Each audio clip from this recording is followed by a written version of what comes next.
Вам отводится на это 10 минут, постарайтесь. Сложно будет.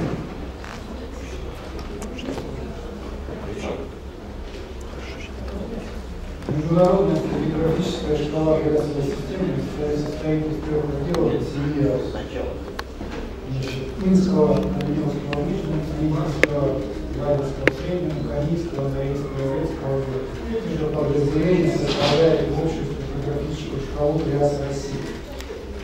Прототипы большинства ярусов были выделены в технической области, а Йоркский ярус был выделен на реальных разрезах севера Сибири.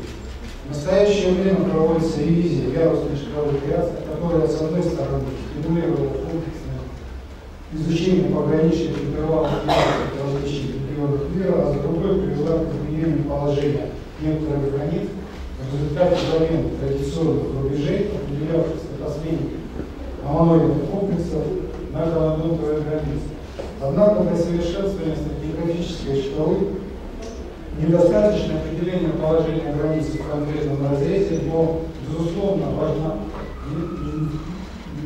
важна необходимость установления и прослеживания ярусных границ в межрегиональном и глобальном масштабе.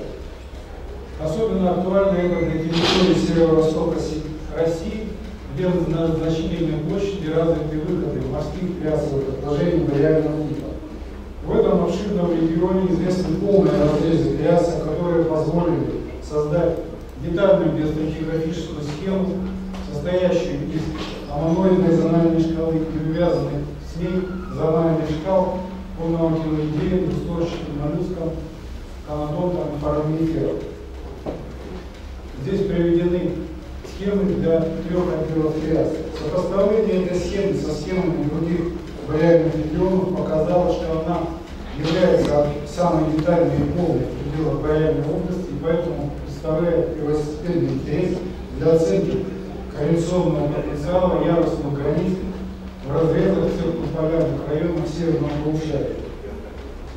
Нижняя граница Инского яруса в ТРИАСовой системе проводится теперь не в основании атосоровских слоев, а по первому появлению канадонтов в разрезе Мишань Южного Китая. Выбор лимитотипа и биомаркера границ неудачен в силу ряда обстоятельств. Во-первых, в данном разрезе, как и в других разрезах северной части бассейна Тегис, нет атосоровых слоев, и поэтому невозможно установить их соотношение с избранной границей.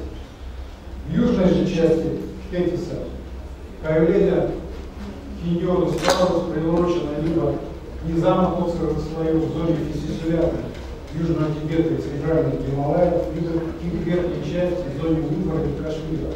В вариабельной области редкие находки канадонтов этого вида установлены в разрезах Гренландии и Арктической Канаде из интервала, отличающего амоноидной зоне Москвы и северо-востока России. Отсутствие находок канадонтов Киньорус Парус в других вариабельных регионах и неоднозначное понимание объема вида разными авторами делают невозможным установление и глобальное прослеживание нижней границы ТРИАСа в новой трактовке, в связи с чем она принимается нами в основании зоны Атосорос Конкау по появлению амоноидеи рода Атосорос. Здесь приведен разрез пограничных отложений периода ТРИАСа восточного верхоядия. Нижняя граница Ладинского яруса принята 5 метров выше подошвы формации Бухенштайн в разрезе Багарина на севере Италии по появлению амоноидеи Мелкоарктофицеров курьеза.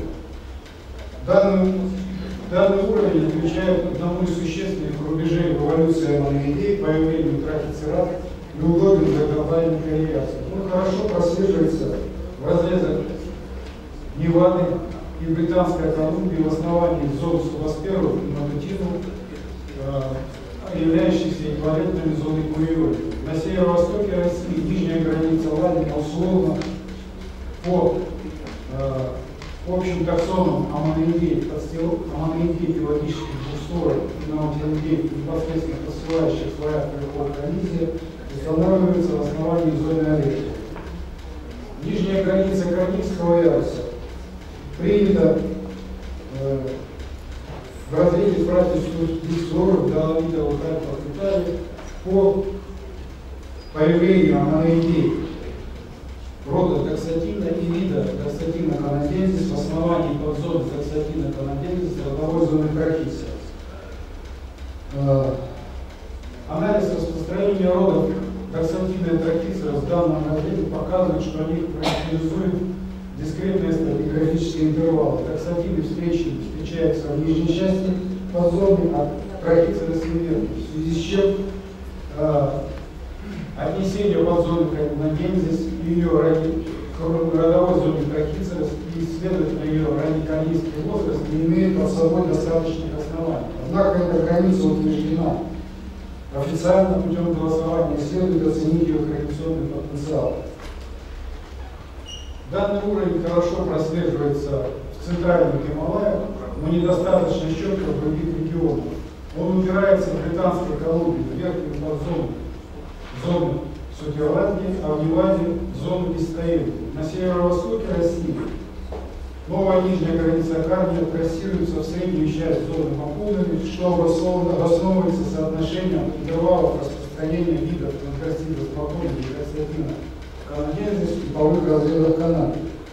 Коррекционный потенциал новой границы, это положение 2, уступает первоначальному положению границы в основании зоны ОРОН, так как на этом рубеже как фактических, так и вариантных регионах появляется первая голубинка, вот цикл переговоров.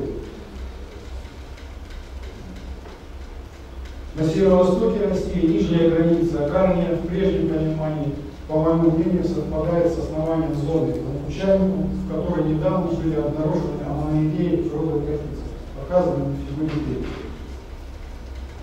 Остальные ярусы триасовой системы не имеют официально утвержденных ярусных границ. В тепловой местности Альнёвский ярус в низовьях реки Оренёк на севере Сибири первоначально был расчленен на 4 родовых амоноидные зоны.